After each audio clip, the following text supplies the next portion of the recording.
Kebijakan Gubernur Jawa Barat Deddy Mulyadi yang mengirim siswa bermasalah ke barak militer menuai pro dan kontra. Simak informasi selengkapnya di VOI hari ini. Mulai dari anggota DPR Verrel Bramasta hingga Komisi Perlindungan Anak Indonesia mengkritik kebijakan ini. Namun Deddy Mulyadi tak gentar. Dia malah mengatakan ada ribuan remaja nakal di Jawa Barat yang sulit dibina. Berdasarkan data Badan Pusat Statistik terakhir, remaja di Jawa Barat menduduki peringkat pertama kenakalan remaja se-Indonesia. Gubernur Jawa Barat Deddy Mulyadi merasa perlu membina anak-anak tersebut dengan menyekolahkan mereka ke puluhan barak militer di Jawa Barat. Tidak akan gini aja, saya ke KPAI satu aja, kan melindungi anak-anak tugas KPAI. Karena melindungi anak-anak tugas KPAI, maka KPAI ambil peran. Gitu. Kalau hanya berkomentar, memberikan rekomendasi, ya apa maknanya? Dan saya sampaikan ke KPAI, tiap hari di rumah saya itu penuh orang tua yang nginep karena minta pelindungan terhadap pelecehan seksual gitu loh. Jadi mari kita ambil peran. Tetapi untuk anak-anak SMA semuanya sudah disentralkan di Dodik. Sekarang kan angkatan pertama, besok hari Selasa kita akan lakukan evaluasi. Apakah psikologi mengizinkan psikolog mengirimkan mereka pulang atau tidak. Kalau tidak ada tindakan, ya nanti jangan nyalahin gubernur. Kalau di daerah masih ada tawuran yang dilakukan oleh anak-anak SD. Kemarin kan akibat telat, saya udah beberapa kali minta ke wali kota Depok cepat ambil tindakan. Apa yang terjadi di Depok? Anak SD bawa senjata tajam. Anak-anak ini di barak militer tidak mengalami kekerasan, tapi di luar dia dibacok. Apa KPAI turun ke rumah sakit membayar? Kan enggak. Per 8 Mei, sebanyak 272 siswa menjalani pendidikan berkarakter bela negara selama 2 pekan. Per 18 Mei, 39 siswa yang dikirim ke barak militer Purwakarta sudah kembali ke rumahnya masing-masing. Berdasarkan kesaksian sejumlah orang tua siswa, mereka mengaku anaknya jadi lebih tenang dan sopan setelah sekolah singkat di barak. Namun ada pula orang tua yang mengaku anaknya trauma setelah dibina di barak militer hingga lapor ke Komnas HAM. Orang tua tersebut juga mengklaim tidak dilibatkan saat anaknya diputuskan untuk dikirim ke barak militer. Sejumlah warganet hingga pihak-pihak terkait pun turut mengkritik kebijakan ini. Barak militer dianggap tidak tepat dijadikan tempat sekolah para remaja. Sejumlah pihak khawatir adanya risiko pelanggaran HAM terhadap anak. Pengamat militer dari Institute for Security and Strategic Studies, Hairul Fahmi, berpendapat bahwa yang dibutuhkan siswa bermasalah bukanlah pendekatan secara militer, melainkan pendekatan reflektif dan pedagogis atau pendampingan sesuai karakter serta masalah sang anak.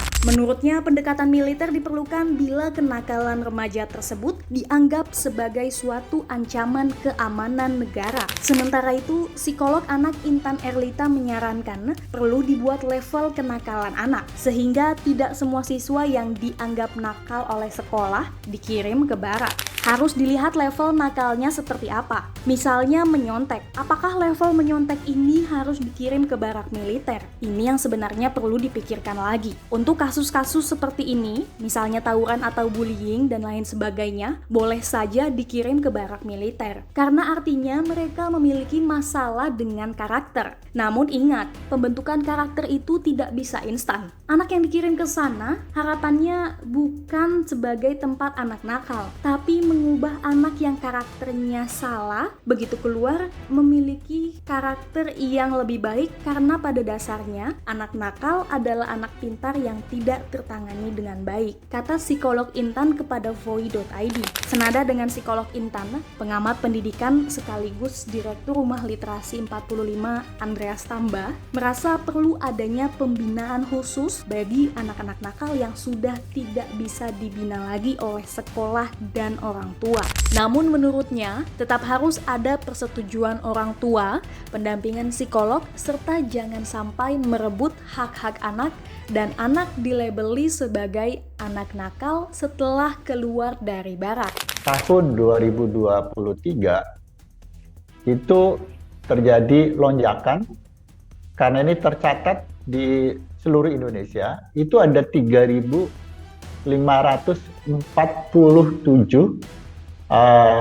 tawuran plus kenakalan anak-anak remaja. Jumlah yang sangat luar biasa besar ya.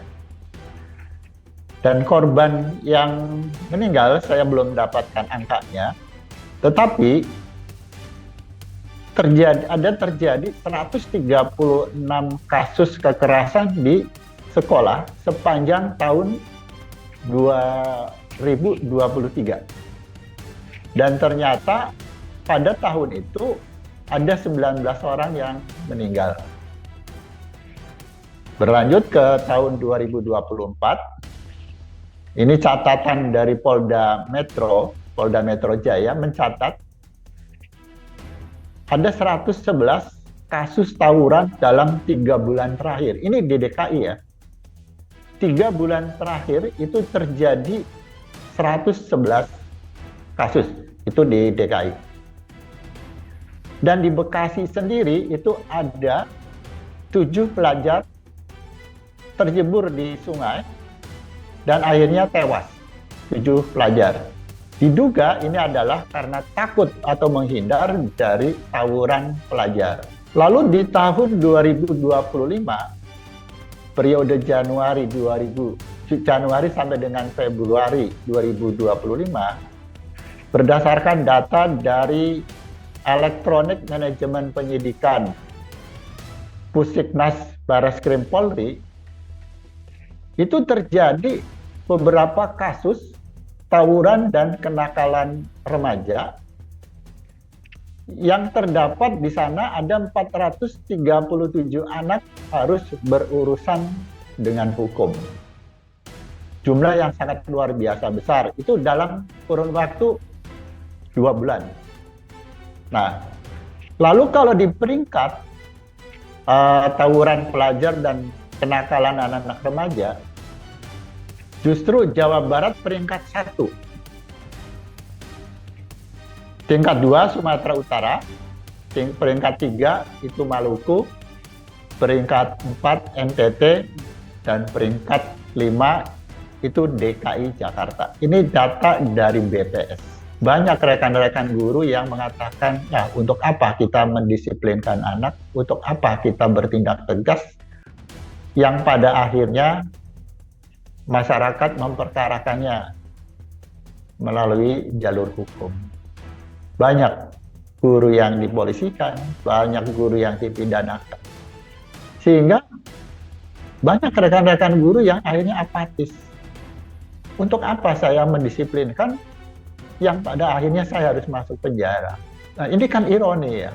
Seorang pelajar ditegur untuk disiplin, tidak terima, malah lepas baju, menantang gurunya untuk berduel. Nah, kasus yang seperti ini dibiarkan. Orang tuanya malah mungkin bangga ya. Mungkin bangga anaknya bisa berani, masyarakat juga begitu. Nah, kasus-kasus yang seperti ini menimbulkan keberanian pada peserta didik. Nah, anak-anak yang dibela oleh orang tuanya, walaupun anak itu salah, anak itu merasa, oh aku punya bapak, punya orang tua yang membela, punya backingan. Sehingga anak ini bisa ngelunjak dan temannya pun akan ikut-ikutan. Sehingga ini menjadi masalah baru di dunia pendidikan.